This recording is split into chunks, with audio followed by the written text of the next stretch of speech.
ناظرین، بہلول دانا دوسری صدی ہجری کے مشہور و معروف بزرگ گزرے ہیں جن کا اصل نام وہب بن عمرو تھا۔ حضرت بہلول دانا ایک درویش صفت فلسفی انسان تھے۔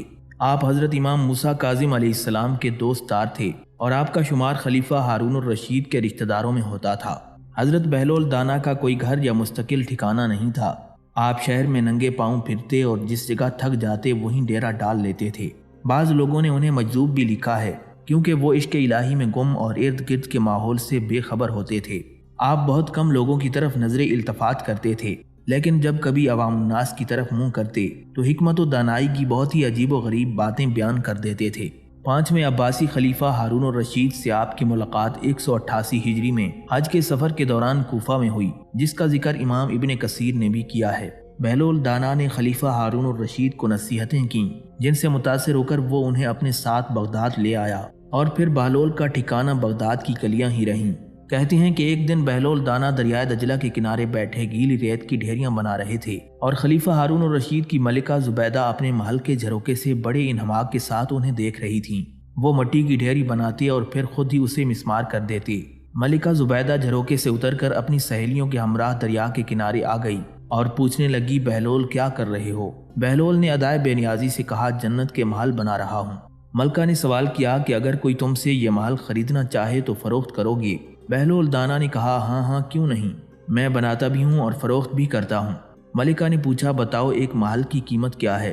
بہلول نے بے ساختہ کہا، 3 درہم۔ ملکہ کے حکم پر بہلول کو 3 درہم اسی وقت ادا کر دیے گئے۔ محل پہنچ کر یہ واقعہ ملکہ نے اپنے شوہر خلیفہ ہارون الرشید کو بتایا، جسے خلیفہ نے مذاق میں ٹال دیا۔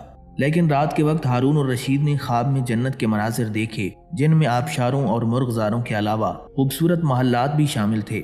سرخ یاقوت کے ایک محل پر اس نے زبیدہ کا نام بھی لکھا ہوا دیکھا۔ ہارون الرشید نے سوچا کہ دیکھوں تو صحیح کہ یہ میری بیوی کا گھر ہے۔ وہ محل میں داخل ہونے کے لیے جیسے ہی دروازے پر پہنچا تو دربان نے اسے روک دیا۔ خلیفہ ہارون الرشید کہنے لگا، اس پر تو میری بیوی کا نام لکھا ہے، اس لیے مجھے اندر جانا ہے۔ دربان نے کہا، نہیں نہیں، یہاں کا دستور الگ ہے، جس کا نام ہوتا ہے صرف اسی کو اندر جانے کی اجازت ہے، لہٰذا آپ کو داخل ہونے کی اجازت نہیں ہے۔ جب دربان نے خلیفہ ہارون کو پیچھے ہٹایا تو اس کی آنکھ کھل گئی، لیکن بیدار ہونے پر اسے خیال آیا کہ اللہ تعالیٰ نے زبیدہ کے حق میں بہلول کی دعا قبول کر لی ہے۔ چنانچہ وہ ساری رات اسی افسوس میں کروٹیں بدلتا رہا۔ اگلی شام وہ بہلول کو تلاش کرنے کے لیے دریا کے کنارے پہنچا۔ بہلول ایک جگہ بیٹھے اسی طرح مکان بنا رہے تھے۔ خلیفہ ہارون الرشید نے پوچھا، کیا کر رہے ہو؟ بہلول نے کہا، جنت کے محل بنا رہا ہوں۔ خلیفہ ہارون نے پوچھا، بیچو گے؟ بہلول دانا نے کہا، ہاں کیوں نہیں، میں بناتا بھی ہوں اور فروخت بھی کرتا ہوں۔ ہارون نے سوال کیا کہ بتاؤ ایک محل کی قیمت کیا ہے؟ بہلول دانا نے جواب دیا، تیری پوری سلطنت۔ خلیفہ ہارون الرشید نے کہا، اتنی قیمت تو میں نہیں دے سکتا، کل تو آپ 3 درہم کے بدلے دے رہے تھے اور آج پوری سلطنت مانگ رہے ہیں۔ بہلول دانا نے کہا، خلیفہ کل بن دیکھے معاملہ تھا اور آج تم محل دیکھ کر آئے ہو۔ خلیفہ یہ سن کر مایوسی سے گھٹنوں کے بل بہلول دانا کے سامنے بیٹھ گیا اور کہنے لگا، حضرت آپ مجھ سے میری ساری سلطنت لے لیں لیکن مجھے ایک محل دے دیں۔ جب بہلول دانا نے خلیفہ کی عاجزی دیکھی تو کہا کہ میں تمہاری اس سلطنت کا کیا کروں گا؟ اس سلطنت کی محبت تو بہت سے گناہوں کی جڑ ہے، جاؤ اپنی سلطنت اپنے پاس رکھو، میں اس محل کو بھی تمہارے لیے 3 درہم میں فروخت کرتا ہوں۔ معروف بزرگ حضرت سید سری سکتی رحمۃ اللہ علیہ فرماتے ہیں، ایک بار مجھے قبرستان جانا ہوا، وہاں میں نے بہلول دانا کو دیکھا جو ایک قبر کے قریب بیٹھے مٹی میں لوٹ پوٹ ہو رہے ہیں۔ میں نے پوچھا، آپ یہاں کیوں بیٹھے ہیں؟ جواب ملا، میں ایسی قوم کے پاس ہوں جو مجھے اذیت نہیں دیتی اور اگر میں غائب ہو جاؤں تو میری غیبت بھی نہیں کرتی۔ ایک مرتبہ خراسان کا ایک مشہور فقیہ بغداد آیا۔ خلیفہ ہارون الرشید کو بھی اس سے ملاقات کا اشتیاق ہوا، لہذا خلیفہ نے اسے دربار میں بلا لیا۔ خلیفہ نے بڑی گرم جوشی سے اس کا خیر مقدم کیا اور بڑی قدر و منزلت کے ساتھ اپنے پاس بٹھا لیا۔ فقیہ اس عزت افزائی پر پھولے نہیں سما رہا تھا اور خلیفہ ہارون الرشید پر اپنے علم کی دھاگ بٹھانے کی کوشش کر رہا تھا۔ اسی دوران بہلول کہیں سے پھرتا پھراتا دربار میں آ نکلا۔ اس نے سلام کیا۔ خلیفہ ہارون الرشید نے اسے بیٹھنے کے لیے کہا۔ فقیہ نے بہلول کا معمولی لباس، بوسیدہ گڈڑی اور دھول میں اٹی ہوئی جوتیاں دیکھیں تو قدر حیرت سے بولا، اے خلیفہ، آپ بہت مہربان اور فراخ دل ہیں کہ معمولی لوگوں کو بھی اپنے دربار میں جگہ دے دیتے ہیں۔ بہلول اپنی جگہ سے اٹھا اور اپنا عصا کھٹکھٹاتا ہوا اس کے قریب پہنچا اور بولا، قبلہ گستاخی معاف، آپ اپنے ناقص علم پر کیوں اس قدر مغرور ہیں؟ آپ میری ظاہری حالت کا خیال نہ کریں اور میرے ساتھ علمی مباحثہ کرنے کے لیے تیار ہو جائیں تاکہ آپ کو پتہ چل جائے کہ آپ تو کچھ بھی نہیں جانتے۔ فقیہ نے غلط انداز سے ایک نگاہ بہلول دانا پر ڈالی اور کہنے لگا کہ میں نے سنا ہے کہ تو پاگل ہے اور میں پاگلوں سے مباحثہ نہیں کیا کرتا۔ بہلول دانا مزے سے کہنے لگا، میں نے کب کہا کہ میں پاگل نہیں ہوں؟ میں تو اپنے پاگل پن کا خود اقرار کرتا ہوں، مگر آپ ہیں کہ آپ کو اپنی کم علمی کا کچھ پتہ ہی نہیں۔ خلیفہ ہارون الرشید نے قہر آلود نگاہوں سے بہلول کی طرف دیکھ کر کہا، بہلول خاموش رہو، تمہیں معلوم نہیں کہ یہ خراسان کے نامور فقیہ ہیں؟ بہلول نے اطمینان سے کہا، اسی لیے تو میں چاہتا ہوں کہ یہ مجھ سے علمی مباحثہ کر لیں۔ خلیفہ ہارون الرشید بھی علمی مباحثوں اور مناظروں کا شائق تھا۔ وہ اس فقیہ سے کہنے لگا، اس میں کیا مذائقہ ہے؟ تمہیں بہلول کی دعوت قبول کر لینی چاہیے۔ یہ سن کر فقیہ کہنے لگا کہ پھر میری ایک شرط ہوگی۔ خلیفہ ہارون الرشید نے اجازت دیتے ہوئے کہا کہ تم جیسی چاہو شرائط طے کر لو۔ فقیہ کہنے لگا کہ میری شرط یہ ہے کہ میں بہلول سے ایک معمہ پوچھوں گا، اگر اس نے درست جواب دے دیا تو اسے 1000 اشرفیاں دوں گا، اور اگر یہ ناکام رہا تو مجھے 1000 اشرفیاں دینے کا پابند ہوگا۔ بہلول مسکرا کر کہنے لگا، ہم فقیروں کے پاس مال دنیا کہاں؟ ہاں، میں خود کو آپ کے سپرد کر سکتا ہوں کہ آپ ایک غلام کی طرح مجھ سے کام لیں اور اپنی 1000 اشرفیاں پوری کر لیں، لیکن اگر میں 1000 اشرفی جیت گیا تو وہ تو ناداروں اور محتاجوں کا حصہ ہے، کیونکہ امیر المومنین حضرت سیدنا علی المرتضیٰ رضی اللہ تعالیٰ عنہ فرماتے ہیں کہ جہاں بھی دولت ضرورت سے زیادہ ہے وہاں یقیناً کسی حقدار کا حق ضائع ہو رہا ہے۔ فقیہ نے کہا کہ مجھے منظور ہے، اور کیا تم تیار ہو کہ میرا معمہ حل کرو؟ بہلول نے ہاں میں جواب دے دیا۔ فقیہ نے خلیفہ ہارون الرشید سے پوچھا، عالی جاہ کیا آپ کی بھی اجازت ہے؟ خلیفہ ہارون الرشید نے کہا کہ اجازت ہے۔ پھر فقیہ نے اپنا معمہ پیش کیا۔ ایک گھر میں ایک عورت اپنے شرعی شوہر کے ساتھ بیٹھی ہے۔ اسی گھر میں ایک شخص نماز پڑھ رہا ہے اور دوسرا روزے سے ہے۔ اچانک دروازے پر دستک ہوتی ہے اور ایک ایسا شخص اندر داخل ہوا جس کے آ جانے سے شوہر اور بیوی ایک دوسرے پر حرام ہو گئے۔ نماز پڑھنے والے کی نماز باطل ہو گئی اور روزہ دار کا روزہ بھی باطل ہو گیا۔ کیا تم بتا سکتے ہو کہ باہر سے آنے والا شخص کون ہے؟ دربار میں سناٹا چھا گیا۔ لوگ ایک دوسرے کا منہ تکنے لگے۔ بہلول دانا نے برجستہ لہجے میں کہا، گھر میں داخل ہونے والا شخص اس عورت کا پہلا شوہر ہے جو سفر پر گیا ہوا تھا، جس کے بارے میں یہ خبر ملی تھی کہ دوران سفر اس کا انتقال ہو گیا ہے۔ اس عورت نے حاکم شرع کی اجازت سے اسی مرد سے عقد کر لیا جو اس کے برابر بیٹھا ہوا تھا۔ انہوں نے 2 اشخاص کو اجرت دی تھی کہ وہ مرحوم شوہر کی قضا نمازیں ادا کریں اور روزے رکھیں۔ اسی اثناء میں پہلا شوہر سفر سے واپس آ گیا کیونکہ اس کی موت کی خبر غلط تھی، چنانچہ اس کے آتے ہی دوسرا شوہر اس عورت پر حرام ہو گیا۔ ان دونوں اشخاص کی نماز اور روزہ باطل ہو گئے جو شوہر کو مردہ سمجھ کر اس کے لیے پڑھے اور رکھے جا رہے تھے۔ خلیفہ ہارون الرشید نے مرحبا مرحبا کہتے ہوئے کہا، بہت خوب بہلول، بعض اوقات تو تمہاری دیوانگی فرزانوں کو بھی مات دیتی ہے۔ باقی وزیر اور امیر بھی داد تحسین دینے لگے۔ شور کچھ کم ہوا تو بہلول کہنے لگا، کیا عالی جاہ کی اجازت ہے کہ میں بھی حضرت فقیہ سے ایک سوال کروں؟ خلیفہ ہارون الرشید نے کہا کہ اجازت ہے۔ بہلول نے پوچھا، کیا آپ تیار ہیں؟ فقیہ نے نخوت سے کہا کہ ضرور پوچھو۔ بہلول کہنے لگا، فرض کریں کہ ہمارے پاس ایک مٹکا شیرہ اور ایک مٹکا سرکہ موجود ہے۔ ہم اس سے شکنجبین تیار کرنے کے لیے ایک پیالہ سرکہ اور ایک پیالہ شیرہ مٹکوں میں سے نکالتے ہیں اور دونوں کو کسی برتن میں ملا دیتے ہیں۔ اس وقت پتہ چلتا ہے کہ اس میں تو ایک چوہا مرا ہوا پڑا ہے۔ کیا آپ بتا سکتے ہیں کہ وہ مرا ہوا چوہا سرکے کے مٹکے میں تھا یا شیرے کے مٹکے میں؟ یہ سوال سن کر خلیفہ ہارون الرشید بہت محظوظ ہوا۔ اہل دربار بھی مسکرا دیے۔ سب کی نگاہیں فقیہ پر لگی ہوئی تھیں کہ وہ اس مہمے کو کس طرح حل کرتا ہے۔ فقیہ گہری سوچ میں مستغرق ہو گیا اور بہت دیر تک ایک لفظ بھی نہ بول سکا۔ ہارون الرشید اتنا انتظار نہ کر سکا اور کہنے لگا، بہلول نے تمہارا مہمہ حل کرنے میں ایک لمحہ بھی نہیں لگایا تھا، تمہیں بھی اس کے سوال کا جواب اسی طرح دینا چاہیے۔ یہ سن کر فقیہ شرمندہ ہو گیا۔ اس کی نگاہیں جھک گئیں اور اسے اپنی کم علمی کا اعتراف کرنا ہی پڑا۔ اس کی پیشانی عرق آلود تھی اور وہ کہہ رہا تھا، عالی جاہ میں یہ مہمہ حل نہیں کر سکتا۔ خلیفہ ہارون الرشید نے بہلول کی طرف دیکھا۔ بہلول، بہتر یہی ہے کہ تم خود اس مہمے کو حل کر دو۔ بہلول مسکرا کر کہنے لگا کہ کیا حضرت فقیہ اب بھی اپنی ناسمجھی کے قائل ہوئے ہیں یا نہیں؟ فقیہ کہنے لگا، بہلول، تم نے مجھے احساس دلا دیا ہے کہ علم کی کوئی حد نہیں، کسی کی ظاہری حالت کو دیکھ کر اسے کم تر خیال نہیں کرنا چاہیے۔ پھر بہلول اپنے سوال کا خود جواب دیتے ہوئے کہنے لگا، تو سنیے جناب کہ ہمیں چاہیے کہ اس چوہے کو شکنجبین سے نکال کر اچھی طرح دھو لیں، پھر اس کا پیٹ چاک کریں۔ اگر اس کے پیٹ میں سرکہ ہو تو سمجھیں کہ وہ سرکے کے مٹکے میں تھا، اگر شیرہ ہوا تو پھر اس نے شیرے میں ڈبکی لگا کر جان دی ہے۔ لہٰذا جو کچھ بھی اس کے پیٹ میں ہوا اس چائے کے مٹکے کو ضائع کر دینا چاہیے۔ اہل دربار یہ سن کر اش اش کر اٹھے۔ ہارون الرشید بھی بہت محظوظ ہوا۔ اس نے بہلول دانا کو آفرین کہی۔ فقیہ نے سر جھکا لیا اور 1000 اشرفی اس کے سامنے ڈھیر کر دیں۔ بہلول نے تمام اشرفیاں سمیٹ کر اپنی جھولی میں ڈالیں اور محل سے باہر نکلتے ہی انہیں ضرورت مندوں میں بانٹنے لگا۔ جب وہ اپنے بسیرے پر پہنچا تو اس کی جھولی خالی تھی۔ ابھی چند دن نہیں گزرے تھے کہ ہارون الرشید نے بہلول کو طلب کیا۔ بہلول اس کے محل میں پہنچا تو دیکھا کہ وہ شراب کے نشے میں مخمور دریائے دجلہ کے کنارے اپنے شاندار محل کے جھروکے میں بیٹھا شور مچاتی لہروں کا تماشا دیکھنے میں محو تھا۔ بہلول کو دیکھتے ہی وہ نشے کی ترنگ میں بولا، بہلول اس روز تو نے اس بیچارے فقیہ کا ناطقہ بند کر دیا تھا، اتفاقاً تیرا داؤ لگ گیا تھا اور وہ فقیہ بھی انتہائی احمق نکلا، مگر آج میں تجھے عاجز کر کے رہوں گا اور اس جھروکے سے میں تجھے دریائے دجلہ میں پھینکوا دوں گا۔ تو اسی طرح دجلہ کی موجوں میں غوطے کھائے گا جس طرح تیرے مہمے میں چوہا شیرے اور سرکے کے مٹکے میں ڈبکیاں لگاتا رہا تھا۔ بہلول نے کہا کہ اگر میں نے مہمہ بوجھ لیا تو پھر کیا ہوگا؟ خلیفہ ہارون الرشید نے بڑی شان سے کہا، تو پھر 1000 اشرفیاں تجھے انعام میں ملیں گی۔ بہلول کہنے لگا، جناب عالی مجھے اشرفیوں کی قطعاً کوئی ضرورت نہیں، ہاں میری ایک اور شرط ہے، اگر وہ منظور ہو تو کوئی بات بھی ہے۔ ہارون الرشید نے حکم دیا کہ بیان کرو۔ بہلول نے اپنی شرط پیش کرتے ہوئے کہا، اگر میں نے مہمے کا صحیح جواب دے دیا تو اس کے بدلے میں 100 قیدیوں کو رہا کرنا ہوگا، مگر وہ جن کے نام میں بتاؤں گا۔ یہ سن کر خلیفہ ہارون الرشید ہنسا اور کہنے لگا، یہ بات تو بات کی ہے مگر مجھے منظور ہے، پہلے تم مہمہ تو بوجھ لو، دیکھو تمہیں غوطے دلانے کے لیے دجلہ کی موجیں کتنی بے قرار ہیں۔ بہلول نے کڑک لہجے میں کہا، موجوں کی بے قراری کی زبان تو وہی سمجھ سکتے ہیں جو دریاؤں کا رخ موڑ دینے کی طاقت رکھتے ہیں، آپ اپنا مہمہ پوچھیں۔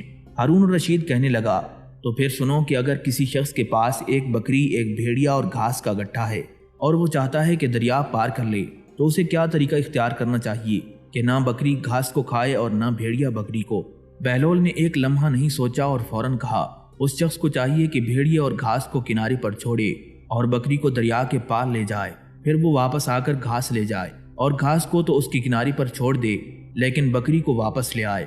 اب بکری کو تو اس کنارے پر چھوڑ دے لیکن بھیڑیے کو پار لے جائے، واپس آ کر وہ بکری کو لے جا سکتا ہے۔ اس طرح نہ بکری گھاس کھائے گی اور نہ ہی بھیڑیا بکری کو کھا سکے گا۔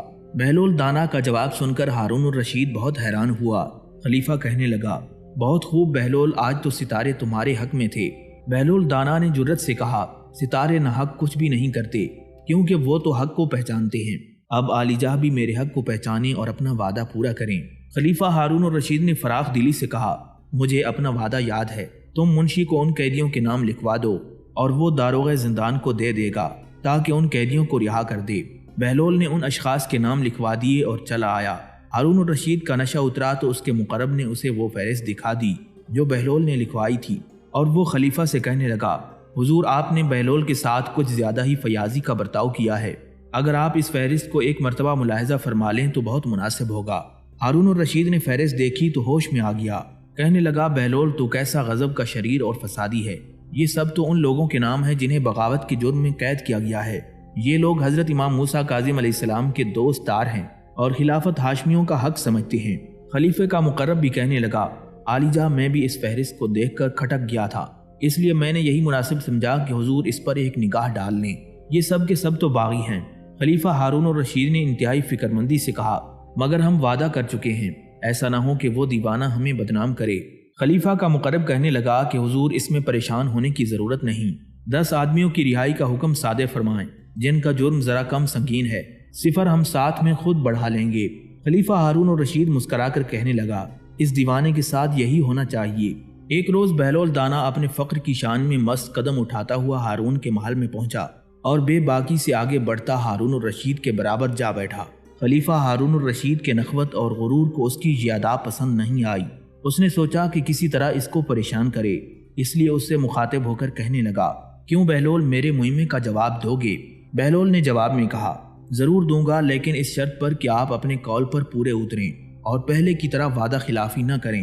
خلیفہ اس کے جواب میں کہنے لگا، تم بھی سن رکھو کہ اگر تم نے میرے مہمے کو فوراً حل کر دیا تو تمہارا انعام 1000 اشرفی ہوگا، اور اگر تم جواب نہ دے سکے تو تمہاری داڑھی کی خیر نہیں، اسے منڈوانے اور گدھے کی سواری کرنے کے لیے تیار ہو جاؤ۔ بہلول کہنے لگا، میں نے اشرفیاں کیا کرنی ہیں، میری شرط تو کچھ اور ہے۔ ہارون الرشید نے کہا کہ شرط بیان کی جائے۔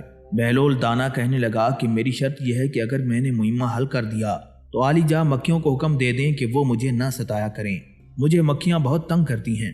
یہ سن کر اہل دربار کے ہونٹوں پر مسکراہٹ آئی، لیکن وہ ہارون الرشید کے خوف سے ضبط کر گئے۔ ہارون الرشید بغلیں جھانکنے لگا اور اسے کہنا پڑا، کسی وقت تو تمہاری عقل بالکل ہی خبت ہو جاتی ہے، مکھیاں تو میری مطیع نہیں ہیں جو ان پر میں حکم چلاؤں۔ بہلول دانا مزاحیہ انداز میں کہنے لگا، افسوس کہ ہمارا بادشاہ مکھیوں کے مقابلے میں بھی عاجز ہے، تو اس کے اقتدار کا کیا فائدہ؟ درباریوں کی آنکھوں سے حیرت اور ہنسی جھانکنے لگی۔ وہ نظروں ہی نظروں میں بہلول کی اس جرت کی داد دینے لگے۔ خلیفہ ہارون الرشید بھی شرمندہ سا ہو گیا اور اس کے جواب میں کچھ بھی نہیں کہہ سکا۔ بہلول دانا نے اس کی خفت مٹانے کو کہا، اچھا اب میں کوئی شرط نہیں رکھتا اور تمہارے مہمے کا جواب دیتا ہوں۔ ہارون الرشید نے پوچھا، وہ کون سا درخت ہے جس کی عمر 1 سال ہے؟ اس میں 12 شاخیں ہیں، ہر شاخ پر 30 پتے لگے ہیں اور ان پتوں کا ایک رخ روشن ہے اور دوسرا تاریک۔ بہلول نے حسب عادت فوراً جواب دیا، یہ درخت مہینہ، دن اور رات کا ہے، اس لیے سال میں 12 مہینے ہوتے ہیں، ہر مہینے میں 30 دن ہوتے ہیں جو آدھے دن ہیں اور آدھے رات۔ ہارون الرشید کو بے ساختہ داد دینی پڑی اور اہل دربار بھی بہلول دانا کی تعریف کرنے لگے۔ ایک دفعہ بہلول دانا سر راہ کھڑا تھا، اس نے دیکھا کہ ہارون کی سواری آ رہی ہے۔ اس نے منہ کے گرد دونوں ہاتھ رکھے اور زور سے پکارا، اے ہارون، اے ہارون۔ ہارون الرشید اس آواز پر چونک پڑا، اسے غصہ بھی آیا اور اس نے اپنے خدام سے پوچھا، یہ کون گستاخ ہے جو مجھے اس طرح پکار رہا ہے؟ کسی غلام نے بہلول کو بادشاہ کے عتاب سے بچانے کی کوشش کرتے ہوئے کہا، حضور یہ دیوانہ بہلول ہے، معلوم ہوتا ہے کہ آج اس کا دماغ بالکل کام نہیں کر رہا۔ خلیفہ ہارون الرشید نے سواری ٹھہرانے کو کہا اور بولا، اسے میرے پاس بلاؤ۔ بہلول دانا قریب آیا تو خلیفہ غصے سے بولا، کیا تو جانتا ہے کہ میں کون ہوں؟ بہلول نے سر ہلا کر کہا کہ بالکل جانتا ہوں، آپ ایسے انسان ہیں کہ اگر مشرق میں کسی کمزور پر ظلم ہوا تو باز پرس آپ سے ہوگی۔ یہ سن کر خلیفہ ہارون الرشید لرز گیا اور اس کی آنکھوں کے گوشے نم ہو گئے۔ اس کا غصہ فرو ہو گیا اور وہ نرمی سے بولا، بہلول تو نے ایسی بات کہی ہے جو میرے دل پر جا کر لگی ہے، تیری کوئی حاجت ہو تو بیان کر۔ بہلول نے کمال سنجیدگی سے کہا، میری حاجت یہ ہے کہ آپ میرے گناہ معاف کر کے مجھے جنت میں داخل کر دیں۔ گرد و پیش کھڑے لوگ مسکرانے لگے۔ ہارون الرشید نے اعتراف کیا، بہلول تم نے ایسی بات کہی ہے جو میرے بس میں نہیں ہے، ہاں میں تمہارے قرضے چکا سکتا ہوں۔ بہلول نے زور دے کر کہا، نہیں آپ یہ بھی نہیں کر سکتے۔ خلیفہ ہارون الرشید نے پوچھا، کیوں نہیں؟ بہلول دانا فرمانے لگے، ایک قرضہ دوسرے قرضے سے ادا نہیں ہو سکتا، آپ تو خود عوام کے قرض دار ہیں، آپ انہی کا قرض واپس کریں، یہ مناسب نہیں ہے کہ ان کا مال مجھے دے ڈالیں۔ بہلول کے انداز میں سچ تھا۔ خلیفہ ہارون الرشید پریشان ہوا اور بات کو بدلتے ہوئے بولا، تو پھر ٹھیک ہے، میں حکم دیتا ہوں کہ تمہیں کچھ جائیداد دے دی جائے تاکہ تمہاری گزر بسر سہولت سے ہو۔ بہلول مسکرا کر کہنے لگا، سب کا رازق خدا ہے، ہم سب بندے اسی سے وظیفہ پاتے ہیں، ایسا تو ممکن نہیں کہ وہ بادشاہ کو تو فراخی سے رزق عطا کرے اور اس دیوانے کو بھول جائے۔ ہارون الرشید لاجواب سا ہو گیا اور بہلول سے کہنے لگا، میں امین اور مامون کے مکتب جا رہا ہوں، ذرا ان کے استاد سے ان کی تعلیم کی بابت معلوم کروں گا، آؤ تم بھی میرے ساتھ چلو۔ بہلول راضی ہو گیا اور سواری مکتب پہنچی۔ استاد دوڑا ہوا آیا اور ہارون الرشید کو سلام کیا، زہ نصیب کے خلیفہ اس ناچیز کے مکتب میں تشریف لائے ہیں۔ ہارون الرشید نے کہا کہ ہم امین اور مامون کی تعلیم کے بارے میں معلوم کرنے آئے ہیں کہ یہ دونوں کیسے طالب علم ہیں۔ استاد کہنے لگا، جان کی امان پاؤں تو کچھ عرض کروں۔ خلیفہ نے کہا، ہاں تمہیں امان ہے، ہمیں دونوں کی تعلیمی کیفیت صحیح بتاؤ۔ پھر استاد کہنے لگا، عالی جاں آپ کا بیٹا امین عورتوں کی سردار ملکہ زبیدہ جیسی قابل اور ذہین خاتون کا بیٹا ہے، مگر کن ذہن ہے، لیکن اس کے برعکس آپ کا بیٹا مامون بہت زیادہ ذہین، دانشمند اور باوقار ہے۔ ہارون الرشید نے حیرت سے کہا، یہ تم نے عجیب بات کہی ہے، میں اسے تسلیم نہیں کر سکتا۔ استاد نے جواب میں کہا کہ میں اس کا ثبوت مہیا کر سکتا ہوں۔ خلیفہ ہارون نے ناگواری سے کہا، یقیناً تمہیں شہزادوں کے بارے میں اتنی بڑی بات بلا ثبوت نہیں کہنی چاہیے۔ استاد کہنے لگا، میں نے یہ بات تجربے کے بعد کہی ہے۔ اس وقت امین اور مامون تھوڑی تفریح لینے باہر گئے ہیں، میں یہ کاغذ مامون کے بیٹھنے کی جگہ فرش کے نیچے رکھتا ہوں اور امین کے بیٹھنے کی جگہ کے نیچے یہ اینٹ رکھ رہا ہوں۔ جب وہ آ جائیں تو آپ ملاحظہ فرمائیے گا کہ میری رائے کس حد تک درست ہے۔ تھوڑی دیر میں امین اور مامون واپس آ گئے۔ خلیفہ ہارون کو دیکھ کر دونوں حیران ہوئے اور اسے آداب کیا۔ خلیفہ ہارون الرشید نے انہیں بیٹھنے کی اجازت دی، دونوں اپنی اپنی جگہ جا بیٹھے۔ ہارون دونوں کا بغور مشاہدہ کر رہا تھا۔ مامون بیٹھتے ہی کچھ مضطرب سا ہوا، اس نے کچھ پریشان سا ہو کر چھت کی طرف دیکھا، پھر دائیں بائیں دیکھنے لگا، کئی بار پہلو بدلا اور بے چین سا نظر آنے لگا۔ استاد نے شفقت سے پوچھا، کیوں مامون، خیریت تو ہے؟ میں تمہیں کچھ پریشان سا دیکھ رہا ہوں۔ مامون نے کچھ سوچتے ہوئے جواب دیا، استاد محترم میں اپنے بیٹھنے کی جگہ پر کچھ تبدیلی محسوس کر رہا ہوں۔ استاد نے پوچھا کیسی تبدیلی؟ مامون کہنے لگا ایسا محسوس ہوتا ہے جیسے میرے بیٹھنے کی جگہ ایک کاغذ بھر اونچی ہو گئی ہے یا چھت کاغذ بھر نیچی ہو گئی ہے۔ استاد نے امین کو مخاطب کرتے ہوئے کہا، امین کیا تمہیں بھی ایسا محسوس ہوتا ہے جیسے تمہارا بھائی کہہ رہا ہے؟ امین نے جواب دیا، نہیں ایسی تو کوئی بات نہیں۔ استاد نے معنی خیز نگاہوں سے ہارون کی طرف دیکھا اور بولا، علی جا پسند فرمائیں تو دوسرے کمرے میں تشریف رکھیں۔ خلیفہ ہارون اور رشید نے اجازت دی اور استاد کے ساتھ دوسرے کمرے میں چلا گیا۔ بہلول بھی ان کے ہمراہ تھا۔ استاد نے مطمئن لہجے میں کہا، الحمدللہ میں نے آپ کے سامنے اپنی رائے کا ثبوت بھی پیش کر دیا۔ خلیفہ ہارون اور رشید کہنے لگا، حیرت ہے کہ امین کی ماں عرب کی ذہین ترین عورتوں میں سے ہے، کوئی عورت اس کی ہمسر نہیں، لیکن اس کا بیٹا، سمجھ میں نہیں آتا کہ اس کا کیا سبب ہے۔ بہلول نے آگے بڑھ کر کہا کہ اس کا سبب مجھے معلوم ہے، اگر علی جا کو ناگوار نہ ہو تو بیان کروں۔ خلیفہ ہارون نے کہا کہ بیان کرو، اس وقت میں سخت ترین الجھن میں ہوں۔ بہلول کہنے لگا، اولاد کی دانش مندی اور ذہانت کے اسباب دو ہیں۔ اول یہ کہ عورت اور مرد کے درمیان رغبت اور فطری خواہش ہو تو ان کی اولاد ذہین، ہوشیار اور عقل مند ہوتی ہے۔ دوم یہ کہ مرد اور عورت مختلف خون اور نسل سے تعلق رکھتے ہوں تو ان کی اولاد میں عقل و دانش کی فراوانی ہوگی۔ ہارون نے غور کرتے ہوئے کہا، اس پر کوئی دلیل دو۔ بہلول دانا کہنے لگا، اس کی مثال درختوں اور جانوروں میں نظر آتی ہے۔ مثلا اگر پھل کے درخت میں دوسرے پھلدار درخت کا پیوند لگایا جائے تو انتہائی لذیذ اور عمدہ پھل پیدا ہوتے ہیں۔ اسی طرح گدھے اور گھوڑے کی ملاپ سے خچر پیدا ہوتا ہے جس کی ہوشیاری، طاقت اور پھرتی کا جواب نہیں۔ اب علی جا سمجھ سکتے ہیں کہ امین میں جو ذہانت کی کمی محسوس ہوتی ہے اس کا سبب اس کی والدہ اور آپ کی رشتہ داری ہے، جبکہ مامون کی ماں مختلف نسل اور قبیلے سے تعلق رکھتی ہے۔ خون کے لحاظ سے آپ میں اور اس میں جو فرق ہے وہی سبب مامون کی ذہانت اور دانش مندی کا بھی ہے۔ خلیفہ ہارون بہلول دانا کی بات پر غور کرتا رہا۔ استاد بھی قائل نظر آتا تھا لیکن منہ سے کچھ نہیں کہہ رہا تھا کہ شاید خلیفہ اسے گستاخی تصور کرے۔ ہارون اور رشید نے بہلول کی طرف دیکھا اور حسب عادت اس کے کمال کو کم تر کرنے کے لیے بولا، تم تو دیوانے ہو، پاگل بیچارہ ایسی باتوں کے علاوہ اور کر بھی کیا سکتا ہے۔ ایک روز بہلول دانا دربار میں آیا تو اس نے دیکھا علم نجوم پر گفتگو ہو رہی ہے اور ایک شخص علم نجوم کا ماہر ہونے کا دعویٰ کر رہا ہے۔ بہلول سلام کر کے خاموشی سے اس کے برابر جا بیٹھا اور اس کی باتیں سننے لگا۔ جب وہ اپنے بارے میں بہت کچھ کہہ چکا تو بہلول نے کہا، حضرت ماشاء اللہ آپ کی مہارت کے کیا کہنے، لیکن کیا آپ بتا سکتے ہیں کہ آپ کے پاس کون بیٹھا ہوا ہے؟ نجومی بہلول سے واقف نہیں تھا، اس لیے اس نے لا علمی کا اظہار کیا، نہیں میں نہیں جانتا۔ بہلول مسکرا کر کہنے لگا، اگر آپ اپنے برابر بیٹھنے والے کو نہیں جانتے تو پھر آسمان کے ستاروں کے بارے میں کچھ جاننے کا دعویٰ کس طرح کر سکتے ہو؟ وہ شخص لاجواب سا ہو گیا اور تھوڑی دیر بعد اٹھ کر چلا گیا۔ دربار ابھی منعقد تھا کہ حاجب نے صدا دی کہ کوئی سیاح حاضر خدمت ہونا چاہتا ہے۔ خلیفہ ہارون نے اجازت دے دی۔ سیاح حاضر ہوا اور اس نے ہارون کو تعظیم دی۔ ہارون نے اس سے مختلف ملکوں کے بارے میں سوالات کیے جہاں جہاں وہ جا چکا تھا۔ وہ گفتگو کے فن میں ماہر تھا۔ اس نے مختلف ملکوں کی پیداوار، جواہرات اور مصنوعات کے بارے میں تفصیلی طور پر بتایا اور ہندوستان کا تذکرہ کرتے ہوئے کہنے لگا، علی جا، ہندوستان ایک عجیب جادو نگری ہے، وہاں علم و حکمت کا بڑا شعرا ہے۔ شاید میری بات پر آپ کو یقین نہ آئے کہ ہندوستان میں ایک ایسی معجون بنائی جاتی ہے جس کے باقاعدہ استعمال سے انسان میں جوانی کی قوت از سرنو بحال ہو جاتی ہے۔ اگر 60 سال کا بوڑھا وہ معجون استعمال کرے تو خود کو 20 سال کا جوان پائے گا۔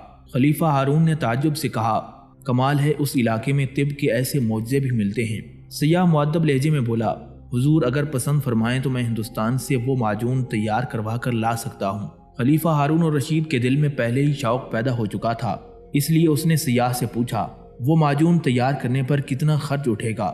سیاح نے بتایا کہ ضلع سبحانی اس میں بہت سی قیمتی جڑی بوٹیاں اور جواہرات کے کشتے شامل کیے جاتے ہیں اور اس کی تیاری پر اخراجات کچھ زیادہ ہی اٹھتے ہیں۔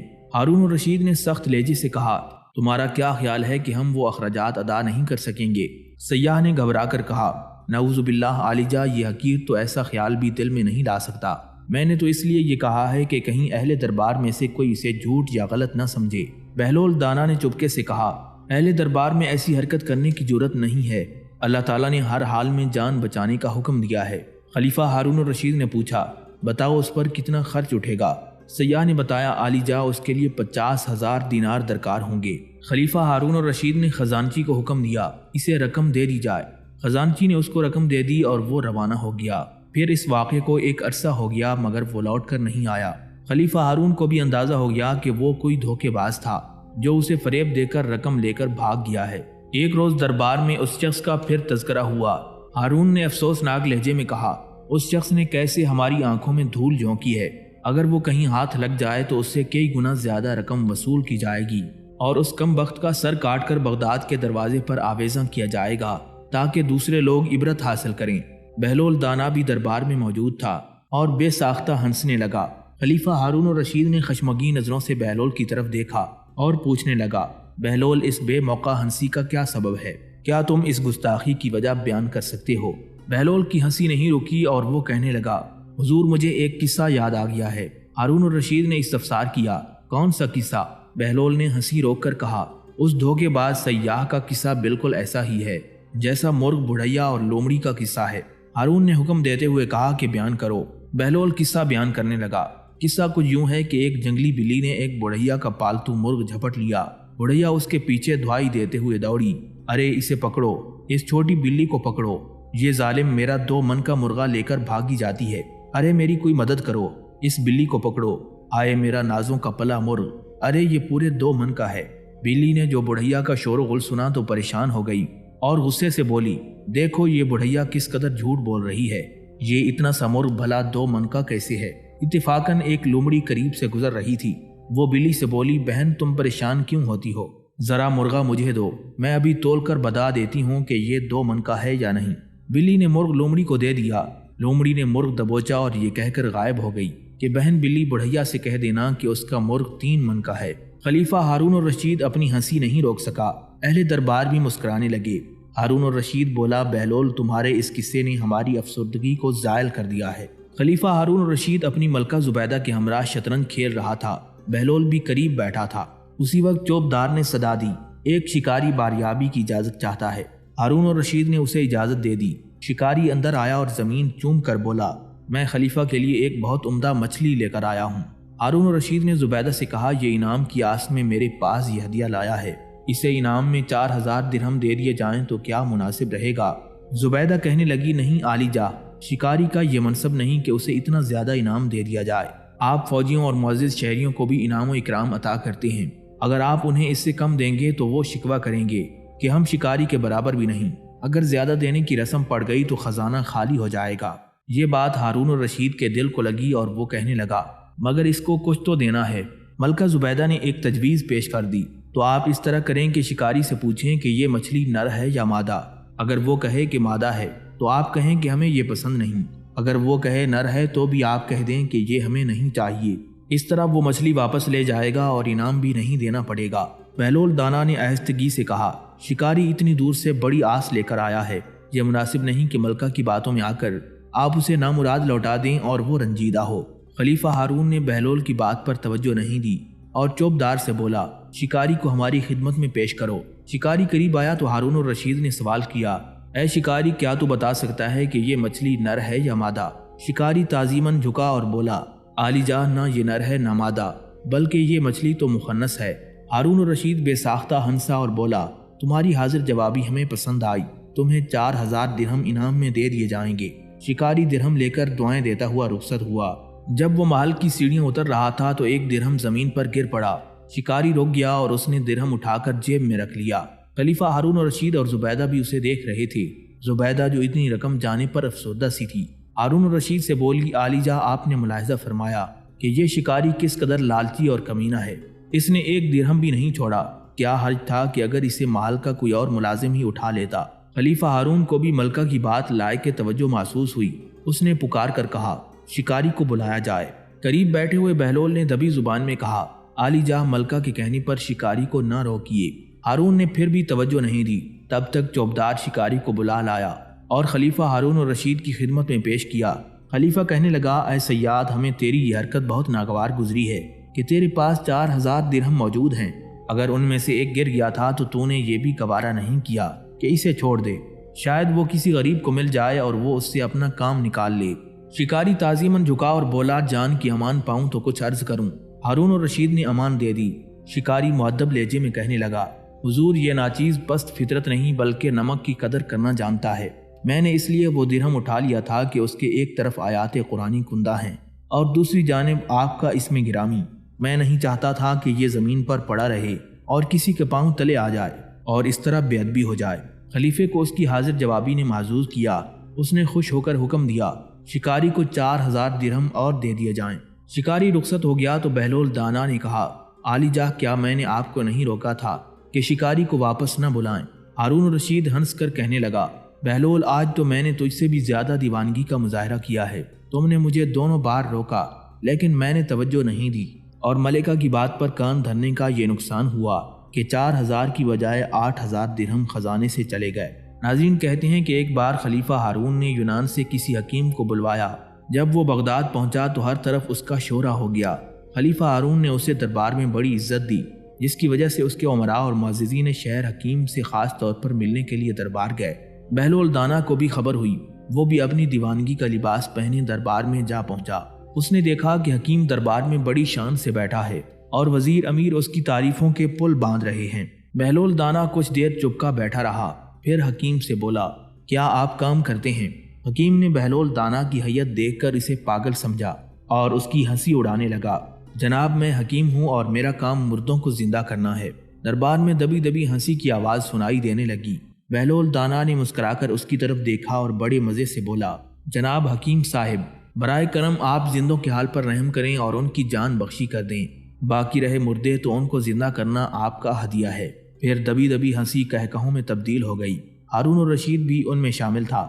حکیم اتنا خجل ہوا کہ واپس یونان چلا گیا۔ ایک مرتبہ خلیفہ ہارون الرشید نے محفل مے نوشی سجا رکھی تھی۔ وزیر امیر بیٹھے تھے۔ مسلمانوں کا خلیفہ کنیزوں کے ہاتھ سے جام میں لے کر خم کے خم لٹھا رہا تھا۔ اسی دوران بہلول دانا بھی وہاں پہنچ گیا۔ اس نے خلیفہ کی حرکتوں کو خاموش نگاہوں سے دیکھا تو ہارون کو اس کی نصیحتیں یاد آ گئیں۔ نشے کی ترنگ میں اس نے سوچا کہ اس سے پہلے کہ بہلول کوئی ایسی بات کہہ دے جو اس کا سر جھکا دے تو وہ پہل کرے۔ اس نے بہلول کو دیکھا اور بولا بہلول کیا میرے ایک سوال کا جواب دو گے؟ بہلول نے جواب دیا میں تیار ہوں۔ ہارون الرشید نے سوال کیا بہلول یہ بتاؤ کہ اگر کوئی شخص انگور کھا رہا ہو تو کیا حرام ہے؟ بہلول نے کہا نہیں بالکل نہیں۔ ہارون الرشید بولا اگر وہ انگور کھا کر پانی پی لے تو کیا حرام ہے؟ بہلول دانا نے کہا کہ پھر بھی کوئی حرج نہیں۔ پھر خلیفہ کہنے لگا اب یہی شخص انگور کھانے اور پانی پینے کے بعد دھوپ میں بیٹھ جائے تو کیا پھر ٹھیک ہے؟ بہلول نے جواب دیا کوئی مذائقہ نہیں، جتنی دیر چاہے بیٹھ جائے۔ پھر خلیفے نے بڑے فخر سے اپنا فلسفہ بیان کیا تو پھر بہلول تم خود ہی بتاؤ کہ یہی انگور اور پانی کچھ عرصہ دھوپ میں رکھ دیا جائیں تو حرام کیوں ہو جاتے ہیں؟ بہلول دانا نے اطمینان سے کہا اگر اجازت ہو تو میں بھی خلیفہ سے چند سوال کر لوں۔ امید ہے ان سوالات میں خلیفہ کو اپنے سوال کا جواب بھی مل جائے گا۔ ہارون الرشید جھومتا ہوا بولا تمہیں اجازت ہے۔ بہلول دانا فرمانے لگے کیا عالی جاہ بتائیں گے کہ اگر کسی آدمی کے سر پر تھوڑی سی مٹی ڈال دی جائے تو کیا اسے کوئی نقصان پہنچے گا؟ خلیفے نے فوراً جواب دیا نہیں اسے کوئی نقصان نہیں پہنچے گا۔ پھر بہلول دانا نے پوچھا کہ اس کے بعد اس کے سر پر تھوڑا سا پانی ڈال دیں تو کیا اس شخص کو کوئی تکلیف ہوگی؟ ہارون الرشید بولا کہ نہیں اسے بالکل کوئی تکلیف نہیں پہنچے گی۔ پھر بہلول دانا نے اسے متوجہ کرتے ہوئے فرمایا لیکن اگر اس مٹی اور پانی کو ملا کر اینٹ بنا لی جائے اور وہ اس شخص کے سر پر مار دی جائے تو کیا کوئی نقصان پہنچے گا؟ خلیفہ ہنس کر کہنے لگا تم بھی عجیب باتیں کرتے ہو، اینٹ سے تو اس کا سر پھٹ جائے گا۔ بہلول دانا کہنے لگا تو پھر عالی جاہ غور فرمائیں تو انہیں معلوم ہوگا کہ جس طرح مٹی اور پانی مل کر انسان کا سر پھوڑ سکتے ہیں اسی طرح انگور اور پانی مل کر بھی ایسی چیز بنا دیتے ہیں جو حرام اور ناپاک ہے، جس کے پینے سے انسان کی عقل ماری جاتی ہے، اسے برے بھلے کی تمیز ہی نہیں رہتی۔ اسی لیے اسلام نے اس کے پینے والے پر سزا واجب کی ہے۔ یہ سن کر ہارون کا نشہ اتر گیا۔ وہ مضطرب ہو کر اٹھا اور پشیمانی سے بولا شراب کی یہ محفل برخاست کی جاتی ہے۔ ایک روز خلیفہ ہارون الرشید حمام گیا تو بہلول دانا بھی ہمراہ تھا۔ ہارون کو مذاق سوجا تو اس نے بہلول سے کہا بہلول اگر میں غلام ہوتا تو میری کیا قیمت لگتی؟ بہلول نے بہت مزے سے کہا عالی جناح صرف 50 دینار۔ خلیفے کو اس کی امید نہیں تھی۔ اس کا نازک شاہی مزاج بگڑا اور اس نے کہا تم دیوانے ہو، انسان کی قدر و قیمت کا تو تمہیں اندازہ ہی نہیں۔ اے احمق تم جانتے ہو کہ یہ تہمت جو میں نے پہن رکھی ہے 50 دینار تو صرف اس کی قیمت ہے۔ بہلول دانا ہنس کر کہنے لگے میں نے بھی تو صرف تہمت کی قیمت لگائی ہے ورنہ خلیفے کی تو کوئی قیمت نہیں۔ ایک مرتبہ خلیفہ بڑے تزک و احتشام سے شکار پر روانہ ہوا۔ امیر اور وزیر بھی ہمراہ تھے۔ غلام تیر کمان اٹھائے ساتھ ساتھ چل رہے تھے۔ بہلول دانا بھی ان کے ساتھ موجود تھا۔ اچانک ایک ہرن سامنے آیا۔ خلیفہ نے فوراً کمان اٹھائی اور ہرن کا نشانہ لے کر تیر چھوڑا، لیکن نشانہ خطا ہو گیا۔ ہرن چوکڑیاں بھرتا ہوا نگاہوں سے اوجھل ہو گیا۔ بہلول دانا نے بے ساختہ داد دیتے ہوئے کہا، بہت خوب، سبحان اللہ۔ خلیفہ کو یہ ناگوار گزرا اور وہ غصے سے بولا، بہلول تو میرا مذاق اڑا رہا ہے۔ بہلول نے عاجزی سے کہا، نہیں عالی جا، یہ ناچیز تو ایسی جسارت کرنے کا سوچ بھی نہیں سکتا۔ خلیفہ ہارون نے سخت لہجے سے پوچھا، تو پھر یہ داد کس کو دے رہے تھے؟ جہاں پناہ میں نے ہرن کو داد دی ہے کہ وہ آپ کے تیر سے کتنی خوبصورتی سے بچا ہے۔ ناظرین، بہلول دانا اکثر قبرستان میں بیٹھا رہتا تھا۔ ایک روز ہارون الرشید کا اسی طرف سے گزر ہوا۔ بہلول پر نگاہ پڑی تو سواری ٹھہرائی اور بولا، بہلول یہاں کیا کر رہے ہو؟ بہلول نے وضاحت کرتے ہوئے کہا کہ میں ایسے لوگوں کی ملاقات کو آیا ہوں جو نہ لوگوں کی غیبت کرتے ہیں، نہ مجھ سے کوئی امید یا توقع رکھتے ہیں، اور نہ ہی کسی کو تکلیف دیتے ہیں۔ خلیفہ ہارون نے گہرا سانس لیا۔ بہلول، کیا تم مجھے پل صراط سے گزرنے اور اس دنیا میں سوال و جواب کی کچھ خبر دے سکتے ہو؟ بہلول نے کہا، یقیناً، لیکن اس کے لیے تھوڑا اہتمام کرنا ہوگا۔ کیا علی جا اس کا انتظام کر دیں گے؟ ہارون الرشید نے جواب دیا، ہاں تم بتاؤ، میں ابھی حکم دے دیتا ہوں۔ بہلول نے بتایا، پھر علی جا اپنے ملازموں کو حکم دیں کہ وہ یہاں آگ جلائیں، اس پر ایک بڑا توا رکھیں، اس توے کو گرم ہو کر سرخ ہو جانے دیں۔ ہارون الرشید نے فرمان شاہی جاری کر دیا، بہلول کی فرمائش پوری کی جائے۔ ملازموں نے فوراً آگ جلائی، توا لایا گیا اور گرم ہونے کے لیے آگ پر رکھ دیا گیا۔ لوگوں کی نظریں اسی جانب تھیں اور وہ حیرت سے سوچ رہے تھے کہ اس سے بہلول کا کیا مقصد ہے، یہاں تک کہ توا خوب گرم ہو گیا۔ بہلول نے کہا، علی جا، پہلے میں اس توے پر ننگے پاؤں کھڑا ہوں گا اور اپنا تعارف کرواؤں گا، یعنی میرا نام کیا ہے، میرا لباس کیا ہے اور میری خوراک کیا ہے۔ اس کے بعد اسی طرح آپ بھی توے پر کھڑے ہو کر اپنا تعارف کروائیں گے۔ ہارون کو کچھ پریشانی تو ہوئی، لیکن اس نے منظور کر لیا اور بہلول سے کہنے لگا، چلو تم پہل کرو۔ بہلول تیزی سے دہکتے توے پر کھڑا ہو گیا اور جلدی سے بولا، بہلول، خرقہ، جو کی روٹی اور سرکہ۔ یہ 3 لفظ کہہ کر وہ جھٹ توے سے نیچے اتر آیا۔ ان چند لمحوں میں اس کے پیر جلنے سے محفوظ رہے۔ اب ہارون الرشید کی باری آئی۔ وہ توے پر چڑھا اور شاہی القاب کے ساتھ ابھی اس نے اپنا نام بھی نہیں بتا پایا تھا کہ اس کے پیر جلنے لگے۔ وہ گرتا پڑتا توے سے نیچے اترا اور بولا، بہلول، تم نے مجھے کس عذاب میں ڈال دیا تھا؟ بہلول مسکرا کر کہنے لگا، آپ نے ہی تو فرمائش کی تھی کہ آپ کو قیامت کے سوال و جواب کے بارے میں بتایا جائے، تو آپ نے دیکھا کہ گرم توے پر قدم رکھنا کتنا مشکل ہے۔ اسی طرح جو لوگ خدا پرست ہیں، دنیا کے جاہ و حشم سے دور ہیں، لالچ اور طمع نہیں رکھتے، وہ تو پل صراط سے آرام کے ساتھ گزر جائیں گے، اور جو دنیاوی شان و شوکت میں ڈوبے ہوئے ہیں انہیں اسی طرح عذاب سے گزرنا ہوگا جس طرح ابھی آپ کو محسوس ہوا۔ ناظرین، بیان کیا جاتا ہے کہ ایک روز ہارون الرشید کا وزیر فضل بن ربیع ایک راستے پر گزر رہا تھا۔ اس نے دیکھا کہ بہلول دانا ایک طرف بیٹھا کچھ سوچ رہا ہے۔ فضل نے اس کا نام لے کر پکارا، بہلول، کیا سوچ رہے ہو؟ بہلول نے چونک کر سر اٹھایا، دیکھا کہ فضل بن ربیع کھڑا ہے۔ بولا، تیرے انجام کے بارے میں سوچ رہا ہوں۔ فضل چونک گیا اور کہنے لگا، کیوں، خیریت تو ہے بہلول؟ بہلول کہنے لگا، سارے وزیر ایک جیسے ہی ہوتے ہیں، اس لیے ان کا انجام بھی ملتا جلتا ہی ہوتا ہے۔ مجھے اندیشہ ہے کہ کہیں تیرا بھی انجام جعفر برمکی جیسا نہ ہو۔ یہ سن کر فضل کانپ گیا اور بولا، بہلول، میں نے جعفر برمکی کے بارے میں سنا تو ہے، لیکن دوسرے لوگوں کی زبانی، نہ جانے اس میں کتنا جھوٹ ہے اور کتنا سچ۔ میں چاہتا ہوں کہ تو مجھے اس کے بارے میں بتا دے کہ آخر ہارون نے اس کے قتل کا حکم کیوں دیا تھا؟ ہو سکتا ہے اس میں میرے لیے بھی کوئی سبق ہو۔ بہلول دانا فرمانے لگا، تو پھر بیٹھ جا اور کان دھر کر سن۔ فضل بن ربیع بیٹھ گیا اور بہلول دانا نے کہنا شروع کر دیا، تم جانتے ہو کہ منصور کے بیٹے مہدی کے زمانے میں خالد برمکی کا بیٹا یحییٰ برمکی ہارون الرشید کا کاتب مقرر ہوا تھا۔ فضل بن ربیع نے کہا، ہاں، میں نے یہ بھی سنا ہے کہ ہارون یحییٰ اور اس کے بیٹے جعفر کی لیاقت دیکھ کر انہیں بہت پسند کرنے لگا تھا۔ بہلول دانا اپنی بات کو جاری رکھتے ہوئے فرمانے لگے، بادشاہ کی پسند اور ناپسند ہمیشہ زوال کا باعث بنتی ہے۔ ہارون الرشید کو جعفر برمکی کے ساتھ اتنی محبت ہو گئی تھی کہ اس نے اپنی ہمشیرہ عباسہ کا نکاح جعفر برمکی سے کر دیا، لیکن اسے یہ بھی تاکید کر دی کہ وہ عباسہ کو اپنی بیوی نہ بنائے اور خلیفہ کی بہن سمجھ کر اس پر دست درازی کی کوشش نہ کرے۔ جعفر برمکی نے قول تو دے دیا، لیکن اس پر پورا نہ اتر سکا۔ اس کی اطلاع ہارون کو بھی ہو گئی اور اس کی محبت دشمنی میں بدل گئی۔ چنانچہ ایک دن خلیفہ ہارون نے اپنے غلام مسرور سے کہا، آج تمہارے سپرد ایک اہم کام ہے جس کی تکمیل ہر صورت میں ہونی چاہیے۔ مسرور نے سر تسلیم خم کیا تو ہارون بولا، آج رات جعفر برمکی کا سر کاٹ کر ہماری خدمت میں پیش کرو۔ خلیفہ کا خادم مسرور ہکا بکا رہ گیا، اس کی زبان گونگ ہو گئی اور اس کا سر جھک گیا۔ اس کے چہرے پر تشویش کے آثار دیکھ کر ہارون الرشید کڑوے لہجے میں کہنے لگا، مسرور تو پریشان کیوں ہو گیا ہے؟ تو کس سوچ میں پڑ گیا ہے؟ مسرور نے ڈرتے ڈرتے کہا، حضور یہ امر عظیم ہے، میں سوچتا ہوں کہ کاش آپ نے اس کام کے لیے مجھے منتخب نہ کیا ہوتا۔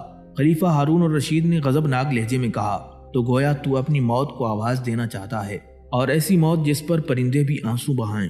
چنانچہ مسرور کے پاس اس کے سوا کوئی چارہ نہیں تھا کہ خلیفہ کے حکم کی تعمیل کرے۔ وہ سر جھکائے ہوئے جعفر برمکی کے ہاں پہنچا اور اسے تمام ماجرا کہہ سنایا۔ جعفر برمکی بے حد پریشان ہوا، اس کے پیروں تلے سے زمین نکل گئی، لیکن اس نے امید کا سہارا لیا اور مسرور سے بولا، مسرور کیا خبر کہ خلیفہ نے یہ حکم شراب کے نشے میں دیا ہو، اور جب وہ ہوش میں آئے تو اسے پچھتاوا ہو، اس لیے میری مان اور خلیفہ کے پاس جا اور اسے اطلاع دے دے کہ تو نے مجھے قتل کر دیا ہے۔ اگر وہ افسوس کا اظہار نہ کرے تو تجھے اختیار ہے کہ تو شوق سے آ کر میرا سر کاٹ لے۔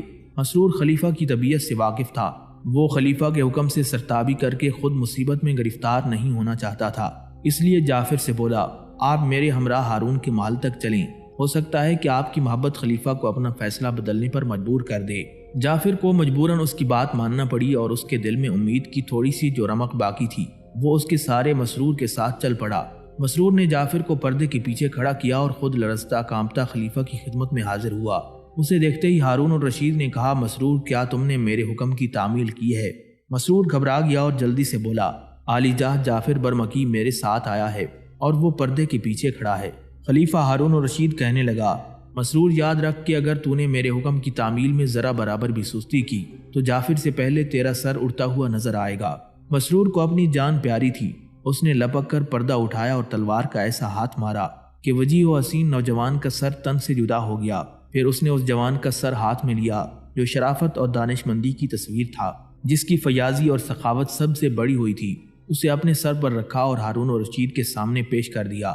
بے رحم خلیفہ کو اس پر بھی تسلی نہیں ہوئی اور اس نے حکم دیا کہ برمکیوں کے پورے خاندان کا نام و نشان مٹا دیا جائے، ان کا مال و اسباب سلب کر لیا جائے۔ جعفر کی لاش بغداد کے قلعے پر لٹکا دی گئی اور چند دن بعد اسے جلا دیا گیا۔ اے فضل، وزارت کا یہی انجام ہوا کرتا ہے، اس لیے محتاط رہو اور عوام کی بھلائی کو ہمیشہ پیش نظر رکھو۔ یہ سن کر فضل کانپ کر رہ گیا اور پریشانی سے بولا، بہلول مجھے سلامتی کی دعا دو۔